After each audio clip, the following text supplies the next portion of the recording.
Boys in the Hood meets the Wild West in the new Netflix original, The Harder They Fall. The movie is just the latest one to hit the streaming platform, from the more than 70 it had promised to release this year. Most of those movies have turned out to be resounding duds though, with more misses than actual hits dotting their 2021 lineup thus far. But as we enter into our award season, we can expect the wheat to get separated from the shaft. The question then is, where exactly does their new blaxploitation western fall within that quality spectrum? Hi guys, Michael Abayemi here, and today I'm reviewing The Harder They Fall.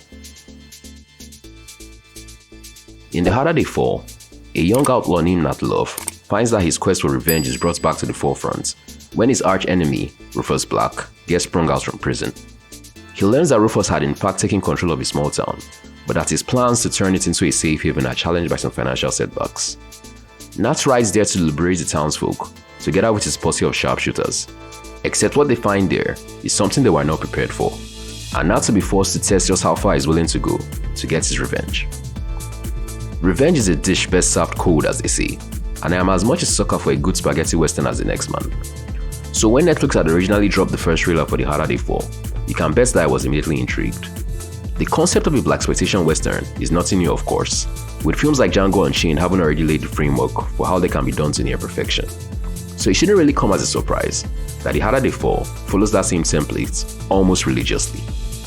The first thing that undoubtedly stands out about the movie though is its killer ensemble. The film does a good job of establishing all the key characters, giving just enough context with their individual motivations to make them captivating whenever they were on screen. That is, until they start engaging in some leaps of logic, all in the name of advancing the plot. I won't go into specifics, but it is somewhat aggravating that the script hadn't received nearly as much love as the other parts of the film. Speaking of which, the entire film drips with style, and it certainly doesn't shy away from wearing his influences on the sleeves. Then again, neither did Quentin Tarantino in his many spaghetti western influenced movies. The film is competently shot, with scenes that were expertly framed to maximize the growing tensions between the characters. The same can be said about the editing, which keeps those scenes rolling along despite its 2-hour plus runtime.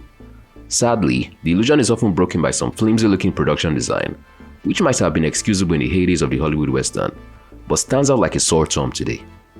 Then there is the soundtrack, which while great on its own merits, often works to distract from the on-screen action, rather than enhance it, making the whole thing feel like an overproduced music video sometimes. The Harder They Fall comes close to being all style with very little substance, but the movie is elevated by some truly great performances from its stellar ensemble. It was clear that each actor was having as much fun as they could with their roles, and it is that fun that ultimately resonates with us, the viewer.